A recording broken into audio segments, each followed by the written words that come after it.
October 12, 1998. 7:43 p.m. Beverly Hills, California. Inside a private dining room above Wilshire Boulevard, the lights are deliberately low enough to soften faces, low enough to let everyone pretend this is casual. The table is long, too long for friends, perfect for hierarchy. Crystal glasses sweat onto white linen. A producer's laugh lands a half-second too early. Someone checks their watch without meaning to. You can almost hear the city outside, traffic humming like a reminder that time is money, even here. At the far end of the table sits the actor. He doesn't speak much tonight, he doesn't need to, his presence is already doing the work. The film he's just released, one that took a physical toll, an emotional one, has landed harder than anyone expected. Critics didn't circle it, they anchored to it. Studios noticed. So did awards strategists, so did the people at this table who rarely say anything they don't mean to profit from. Then it happens. The studio executive clears his throat. It's a small sound, but it resets the room. He lifts his glass not high, just enough. The smile is practiced, benevolent, the kind that signals both admiration and possession. He says the actor's name. Then the compliment comes. Not a throwaway, not a polite nod. This is a career-defining compliment, the kind executives save for moments when they want a relationship cemented. He praises the performance, yes, but more importantly, he praises the dependability, the professionalism, the way the actor understands the system, the way he makes things easier for everyone. Around the table, heads tilt. This is the cue. Compliments like this aren't free, they're social currency. They're verbal handshakes that come with an invisible expectation: you are with us. And now it's the actor's turn. This is the moment everyone has rehearsed in their head, whether they admit it or not. He's supposed to smile, deflect modestly, thank the studio, reaffirm collaboration, return the warmth so the circuit stays closed. But he doesn't. He doesn't interrupt. He doesn't rush. He doesn't perform gratitude. He simply lets the compliment land. You can almost feel it, the pause stretching just a fraction too long, long enough for someone to shift in their chair, long enough for the executive's smile to stiffen at the edges. The actor nods once. A small nod, respectful, neutral. And then nothing. No speech. No reciprocal praise. No public acknowledgement of the partnership. He takes a sip of water, the conversation moves on, but the air has changed, something has slipped out of alignment. At first, no one reacts, that's the rule. Hollywood doesn't acknowledge ruptures in real time, it absorbs them quietly like pressure in a sealed room. But inside that silence, calculations are already being made. Because in this industry, compliments are not kindness, they are contracts, soft ones, emotional ones, but binding all the same. When you receive one publicly, you are expected to return it publicly, to confirm the hierarchy, to accept the implied future, more availability, more gratitude, more emotional accessibility. And by not returning it, by choosing restraint instead of reciprocity, the actor has done something deeply unsettling. He has broken the ritual. Not aggressively, not disrespectfully, but cleanly. As the dinner continues, the executive laughs a little louder than before. A casting head leans in to fill the space. Someone mentions the next project. The machine compensates, it always does. But the actor stays measured, present but not pliable, warm but not adhesive. You can see it in the micro movements, the way people stop fishing for his approval, the way questions become statements, the way the night slowly reorganizes itself around him instead of pulling him in. Later, as coats are collected and goodbyes exchanged, the executive clasps the actor's shoulder just a beat longer than necessary. "Hell of a run you're having," he says. The actor smiles this time, just enough. "Thank you," he replies. Still no return compliment. Still no reinforcement. Outside, the valet brings the car. The actor steps into the night without lingering, without circling back, without smoothing anything over. What no one says, what no one dares to say, is that this wasn't a social misstep. It was a decision. Because refusing to mirror approval in Hollywood isn't seen as humility or arrogance, it's seen as something far more dangerous.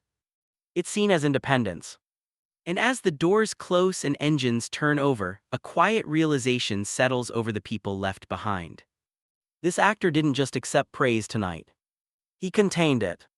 And in doing so, he may have just changed the terms of how the industry is allowed to relate to him from this moment forward. What no one knows yet is that this pause, this single, polite silence, is going to echo far beyond this dinner. Into meetings that don't happen. Calls that take longer to return. Offers that arrive differently than before. Because Hollywood notices everything. Especially when someone stops playing along.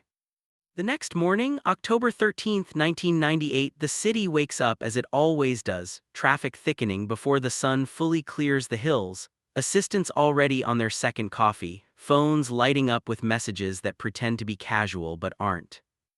In an office 3 miles from where the dinner took place, the studio executive stands at his window longer than usual. He isn't angry, that's the strange part. Anger would imply a violation, a confrontation, something loud enough to respond to. This wasn't that, this was quieter, more disorienting. He replays the moment in his head, not the compliment itself, but what followed, or rather what didn't.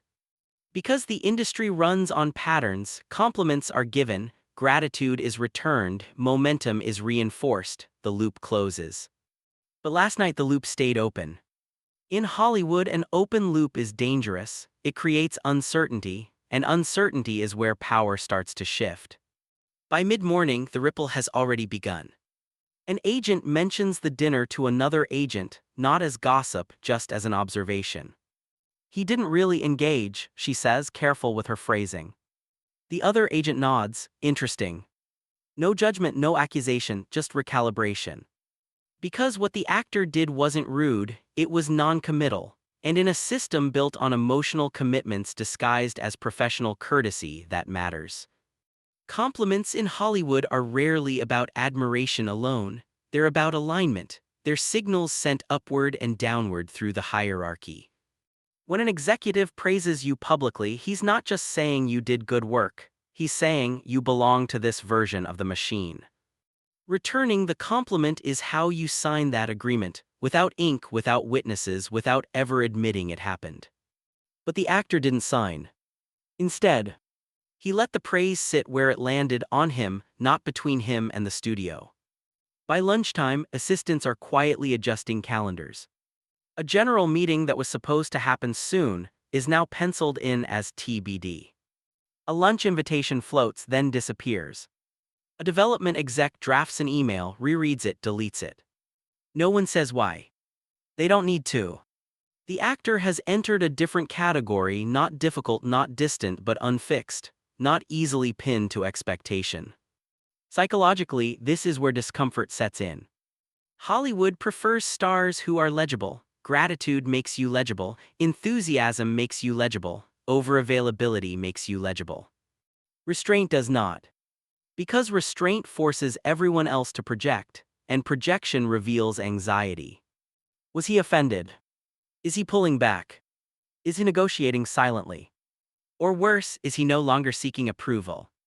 Each interpretation carries risk, and risk makes people cautious.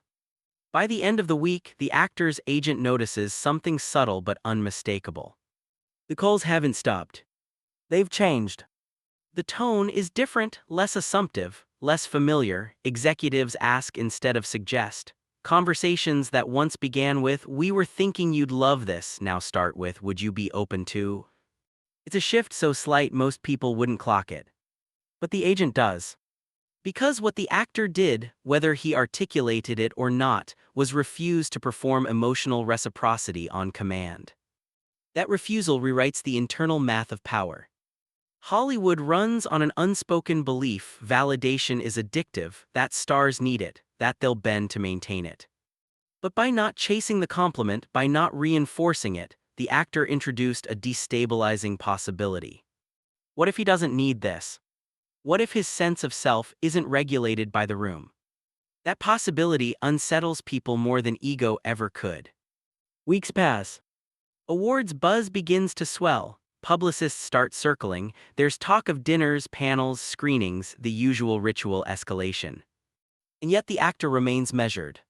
He attends what matters, declines what doesn't. He's polite but not eager, present but not performative. And slowly a narrative begins to form, not publicly but internally. He's selective now. He's private. He's harder to read. None of these are insults. But they are warnings. Because once Hollywood can't predict your emotional responses, it can't script your behavior. And when behavior can't be scripted, leverage starts to thin. This is where the deeper shift occurs. The actor hasn't paused his career, not officially. But he's paused something else, the automatic exchange. Praise no longer guarantees access. Approval no longer guarantees compliance. Compliments no longer purchase obligation. And in a system built on invisible agreements, breaking even one creates a tremor. By the time winter arrives, the actor is still working, but on his terms. Fewer meetings, longer silences between decisions, a noticeable absence from rooms where he used to be expected. And the industry adapts the only way it knows how. It stops assuming, which paradoxically gives him more power than he's ever had. Because the most valuable position in Hollywood isn't being liked. It's being unnecessary to please. What no one at that dinner could have predicted is that the compliment he never returned didn't cost him influence. It purified it. And the longer the pause stretched, the clearer it became. This wasn't a lapse in manners. It was the beginning of a boundary. One the industry would spend years trying to understand and quietly respecting. By February 1999, the pause has matured. Not hardened. Not announced. Just settled. The actor's schedule looks full on paper but oddly quiet in practice. There are fewer lunches, fewer quick check-ins, the kind of meetings that exist purely to remind everyone who owes whom are suddenly optional and often declined. What's changed isn't his output. It's his availability. You can feel the difference in rooms he doesn't enter anymore. In the way conversations begin without assuming his presence. In the way people lower their voice when they say his name, not out of fear, but recalibration. Because Hollywood doesn't punish absence the way people expect. It studies it. And the industry has begun to notice something unsettling. The actor isn't losing relevance, he's gaining gravity. When he does show up to a script reading, a quiet screening, a closed-door meeting, people lean in, not because he's louder but because he's rarer. Scarcity does what volume never can. Psychologically, this is where the shift becomes irreversible. Most stars confuse visibility with power. They stay everywhere because they're afraid of what happens when they're not seen, afraid that momentum will slip, that they'll be forgotten, that someone younger, easier, hungrier will take their place. But this actor has learned something else. He's learned that constant affirmation is a leash. And by not returning that compliment, by not reinforcing the loop, he loosened it. Inside studios, a subtle rule change occurs. Executives stop speaking for him. Agents stop pre-negotiating his enthusiasm. Producers stop framing offers as favors. Now they present ideas cleanly, carefully, with respect. Not because they're intimidated, but because they no longer know where his boundaries are. Uncertainty breeds caution. And caution redistributes power. One casting executive admits it privately over drinks months later. He used to feel reachable, now he feels sovereign. It's not a word people use lightly. Sovereign implies self-rule, internal authority, a center that doesn't wobble when external validation spikes or vanishes. That's what the pause has done. By refusing to perform gratitude publicly, the actor signaled something radical. His sense of worth isn't up for negotiation. And that terrifies a system built on emotional bargaining. Offers still come, but they arrive differently now, slower, cleaner, more specific. They're no longer padded with praise or promises, they're framed around substance. Because flattery no longer works as currency. And when flattery fails, only value remains. This is where the career pause becomes visible, not as absence but as containment. He chooses fewer projects, but each choice lands heavier. He disappears between films, but anticipation builds instead of fatting. He speaks less, but when he does, the industry listens more closely. Silence, it turns out, amplifies signal. By mid-year, something else shifts. Younger actors start referencing him differently, not as a benchmark for success but as a model for restraint. Agents quietly mention his name when advising clients on burnout, on leverage, on when to say nothing instead of everything. The compliment he never returned has become legend, not publicly, not in press, but in how people adjust their behavior around him. They stop assuming access. They stop assuming compliance. They start assuming depth. And that assumption changes everything. Because once the industry believes you are internally anchored, once it senses that praise doesn't move you, it stops trying to control you through emotion. It negotiates with you instead. What began as a pause has become a position. Not loud, not defiant, but immovable. And the most unsettling part, he never explains it. No interviews about boundaries. No statements about mental health. No narratives to soften the shift. He simply continues. Which leaves Hollywood with only one conclusion. This wasn't a phase. This was a recalibration. And the longer it lasts, the more obvious it becomes that the power didn't leave him when he stopped playing along. It concentrated. In the final section, we'll see how this quiet pause didn't just protect his career, but permanently altered his legacy and the way Hollywood responds to anyone who learns the same lesson. By the early 2000s, the shift is complete. Not announced. Not debated. Just accepted. The actor's name still carries weight, but it no longer moves through the industry the way it used to. It doesn't circulate as availability, it settles as authority.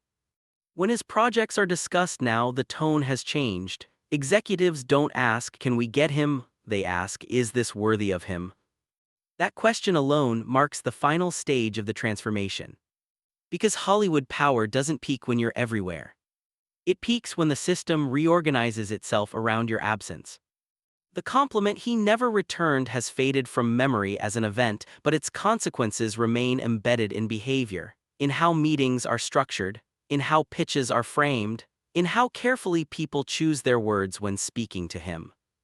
What the industry learned slowly, reluctantly, is that emotional restraint is contagious. When one person stops performing gratitude on cue, it forces everyone else to confront why they expect it. And that confrontation lingers. Psychologically, the actor has crossed a threshold most never reach. He no longer confuses appreciation with identity. Praise arrives and leaves without rearranging his internal center. That steadiness does something remarkable. It makes time work in his favor. You can see it in how his career ages. Fewer projects but longer relevance. Less noise, more resonance. No scramble to remain visible, yet no fading into nostalgia. His pauses between roles become part of the narrative, not interpreted as retreat but as discernment. Studios adapt. They stop planning around his urgency and start planning around his timing. And in doing so, they hand him the one thing no contract can guarantee. Control. Not dominance. Not defiance. But authorship. He authors the pace of his career, the terms of engagement, the emotional distance required to stay whole in a system that feeds on depletion. What began as a single silence at a dinner over a compliment has become a blueprint. A reminder that power doesn't always announce itself with refusal or rebellion. Sometimes it arrives as a pause so calm, so contained, that no one knows how to respond except to adjust. Hollywood never confronted him about it. Never asked why. Never demanded clarification. Because the answer was already visible. He had stopped needing the room. And when someone stops needing the room changes. That is the quiet paradox at the heart of this story. The less he chased affirmation, the more enduring his influence became. The less he mirrored approval, the more seriously his presence was taken.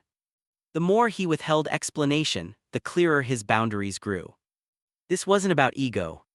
It was about preservation. About understanding that longevity isn't built on being liked, but on being internally aligned. And in a culture that rewards constant performance, the most radical act is sometimes stillness. The compliment he never returned didn't close a door. It opened space. Space to choose. Space to breathe. Space to outlast the noise. And that space, quiet, deliberate, unclaimed, became the most powerful role he ever stepped into.